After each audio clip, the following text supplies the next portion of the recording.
2টা বাজে।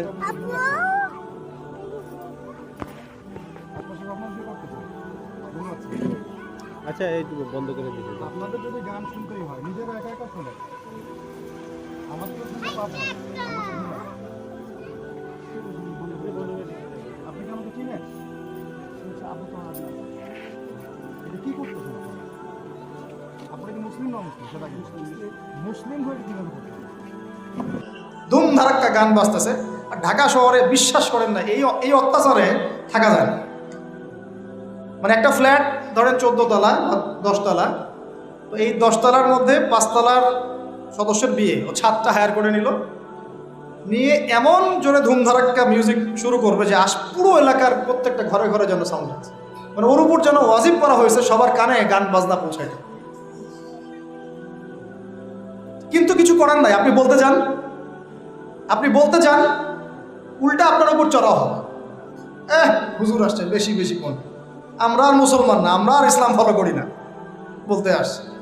আপনি বাসায় যান, নিজের ঘর ঠিক করেন, বলবেন বিয়ে দে, সে যেন তার হাত দিয়ে এটাকে প্রতিহত করে। বলেন এই লেভেলে আমরা কয়জন আছি? 0.0001%। মান রাআ মিনকুম মুনকারান ফালইউগাইয়ির, সে যেন পরিবর্তন করে। এমন না যে সামর্থ্য হলে পরিবর্তন কইরো, মানে যাদের হাত দিয়ে প্রতিহত করার ক্ষমতা আছে তারা যেন অবশ্যই হাত দিয়ে প্রতিহত করে। এখানে ধরেন একটা জেনা হচ্ছে নাউজুবিল্লাহ, বা একটা নোংরামি হচ্ছে, ফাহেসা কোনো কাজ হচ্ছে, এখানে যদি সর্বোচ্চ দায়িত্বশীল তিনিও এখন গিয়ে কিছু বলার অধিকার রাখেন না। বলতে গেলে তিনি 10 বার চিন্তা করেন যে বললে কি হইতে পারে, তাই না? বিষয়টা বাজারের মধ্যে ধরেন সুদের একটা জুয়া হচ্ছে, কেউ কিছু বলতে পারে না। তো হাদিসের এই শব্দের বাক্যের আওতায় আমরা আছি কিনা একটু ভাবেন। ওয়ামান লাম ইয়াস্তাতি, যদি এভাবে কেউ প্রতিহত করতে না পারে, দ্বিতীয় সেন্টেন্স হাদিসের, ফালইউগাইয়ির বিলিসানিহি, সে যেন তার জবান দিয়ে প্রতিহত করে। আজকে জবান দিয়েও কি মানুষ প্রতিহত করছে? বরং চোখের সামনে জুলুম দেখছে। আজকে মৃতের সংখ্যা 6857 জন। আজকে গাজার মৃতের সংখ্যা 6857 জন। একটু আগে আমি খবর দেখে আসছি। এরপরেও কিছু মানুষ মাজলুম ভাইদের বিপক্ষে অবস্থান নিয়ে ফতোয়াবাজি শুরু করেছে বাংলাদেশে। আমি বলেছি আপনারা মুনাফিক তখনই চিনতে পারবেন যখন উম্মাহ একটা সংকটময় অবস্থায় থাকবে, তার আগে চিনতে পারবেন। এরাই কয়দিন আগে আমাদেরকে খারেজি বলতো, যারা এখানে মাজলুমদের বিপক্ষে ফতোয়া দিচ্ছে, ঘুরিয়ে ফিরিয়ে বলার চেষ্টা করছে যে হামাসেরই ভুল হয়েছে, ইসরায়েলই ঠিক আছে, কেন তুই হামলা করতে গেলি? না করতে গেলে তো ওরা হামলা করতো না। যুক্তি এটা না? কেন তুই হামলা করে যুদ্ধ করতে গেলি আর 1400 মানুষকে কেন মারলি, 1400 ইহুদি কেন মারলি? এই জন্যই তো ওরা আসলো হামলা করতে। এখন যে তোদের 6000 মরে গেল, বলছে প্রতিবার যখন এভাবে মুসলিমরা আক্রমণ করেছে ততবারই ল্যান্ড নাকি হারিয়েছে। আমি আল্লাহর কসম করে বলছি, তো এদের ইমানি লেভেল তো তলানিতে আছেই, ইতিহাসের সামান্যতম জ্ঞান এদের মধ্যে নাই। ফিলিস্তিন সংকট নিয়ে ইনশাল্লাহ আপনারা অনেক বইপত্র বাজারে পাবেন, বাসায় গিয়ে পড়াশোনা করে দেখেন, বা ইনশাল্লাহ আমরাও কিছু নিয়ে আসার চেষ্টা করব। আপনাদেরকে দেখাবো যে এই ধরনের সংগঠনগুলো যখন তৈরিও হয় নাই, হামাসের মতো সংগঠনরা যখন সৃষ্টিও হয় নাই, তার আগেই তারা মোটামুটি 56% জায়গা দখল করে ফেলছে। তো ওই সময় কেন করছে বেটা? ওই সময় তার আক্রমণ কেন করেছিল? 1914 থেকে 18 সাল থেকে শুরু করে এই যে শুরু হলো, প্রথমে ব্রিটেনের হাত ধরে ঢুকেছে, তারপরে নাজদি, ওখানে যে আহলে সাউদের নাজদিয়া ছিল কিছু, এরা তুর্কিদের বিরুদ্ধে বিদ্রোহ করেছিল, তখন ঢুকেছে এই যে জায়নিস্টরা। ঢোকার পর অল্প অল্প করে প্রথমে 3%, 2%, 6% করতে করতে করতে করতে এই 48 সাল পর্যন্ত আসতেই 50 থেকে 56% জায়গা দখল। ওই সময় কি হামাস ছিল? ওই সময় কি ইন্তেফাদা হয়েছে? ওই সময় কি দফায় দফায় এরকম মিসাইল ছোড়া হয়েছে? যেখানে ইহুদি খ্রিস্টানদের সাংবাদিকরা ওরা পর্যন্ত পশ্চিমা মিডিয়াতে এগুলো নিয়ে কথা বলছে যে এটা মানবতা বিরোধী অপরাধ হচ্ছে, মানুষকে নির্মমভাবে হত্যা করা হচ্ছে, হাসপাতালে বোম মারা হচ্ছে, বাচ্চাদেরকে হত্যা করা হচ্ছে, ওই সময় মুসলমান নামধারী কিছু শায়েক দেখি এদের বিরুদ্ধে কথা বলছে।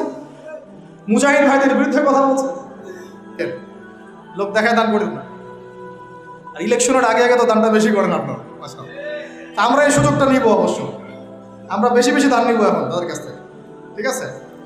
তাদেরকে ইনভাইট করবো আর দান বেশি করে নিব, ভুলেও না, এই কাজ ভুলেও করবেন না। রিক্সাওয়ালা ভাইয়ের কাছ থেকে সদকা নেবেন 10 টাকা,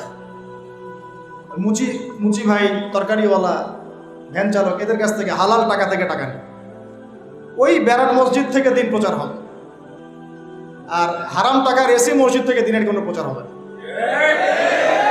বাংলাদেশে এসি মসজিদের অভাব নাকি? আমার কথা রাগ করতেছেন নাকি?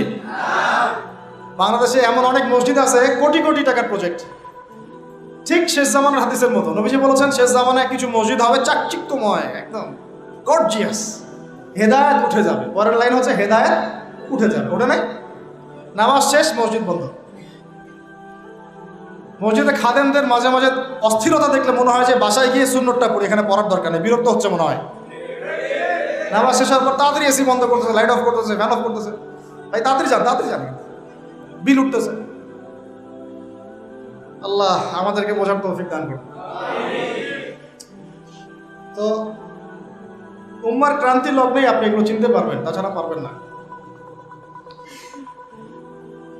আল্লাহ নবী বলছেন, যদি তোমরা হাত দিয়ে প্রতিহত করতে না পারো, যেটা সামর্থ্য আপনার নাই, মুখ দিয়ে যেন প্রতিবাদ করো।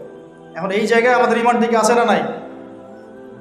এইসব ইস্যুতে যাদের লিখার ক্ষমতা আছে তাদের উপর লিখা ওয়াজিব, যাদের বলার ক্ষমতা আছে তাদের উপর বলা ওয়াজিব, যাদের আরো বড় কোনো সহায়তা পাঠানোর সুযোগ আছে না, এটা পাঠানো তাদের জন্য ওয়াজিব।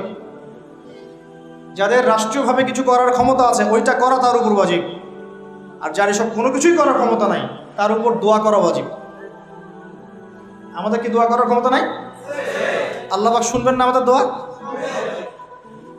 এখন আসেন, ফাইল্লাম ইয়াস্তাতি', যদি তোমরা এতেও সক্ষম না হও। আরে বাবা, মুখে কথা বলারও সুযোগ নেই, মুখে বললেও সমস্যা, অবস্থা খারাপ, গর্দান থাকবে না। আবু হুরায়রা রাদিয়াল্লাহু আনহু বলেছিলেন একটা কথা, যে আমি এমন অনেক এলেম জানি যেগুলো যদি আমি এখন বলা শুরু করি আমার গর্দান থাকবে না। সে একই কথা আমাদেরকেও মাঝে মাঝে ইশারা ইঙ্গিতে বলতে হয়। যতটুকু বলছি এতে বুঝে নেন, এর চেয়ে বেশি বলতে গেলে আমাদের গর্দান নাও থাকতে পারে। আর আমি ইসরায়েলের হিস্ট্রি পড়েছি, ওর পুরো হিস্ট্রি মোটামুটি আমি পড়েছি। আর এই লাস্ট এই পুরো 1 মাসে আরও বেশি করে পড়েছি। যারাই তাদের এগেনস্টে দাঁড়িয়েছে কথা দিয়ে, কলম দিয়ে, বিভিন্নভাবে, এরা তাদেরকে গুপ্ত হত্যা করেছে। যে ব্রিটেনের হাত ধরে সে এই ক্ষমতা পেয়েছে 1914-1918 দিকে, ওই ব্রিটেন 1933 সালের দিকে ওর বিরুদ্ধে চলে যাচ্ছিল, ফিলিস্তিনিদের পক্ষে চলে আসছিল, তখন ওই ব্রিটেনের অনেকগুলো নেতাকে মেরে ফেলছে। এরা এই জাতি, এরা কোন জাতি? আপনাকে একটা আমি এক্সাম্পল দিয়ে বোঝাই। এরা হচ্ছে নবীদেরকে হত্যা করা জাতি। কাদেরকে বলেন? আমি কি মিথ্যা বলছি? কোরআনে যদি এটা না থাকতো তাহলে আপনি বলতেন যে আমি মিথ্যা বলছি। এটা আমি বলি নাই, আল্লাহ পাক বলেছেন পবিত্র কোরআনে, তোমরা নবীদেরকে হত্যা করেছো। সুবহানাল্লাহ।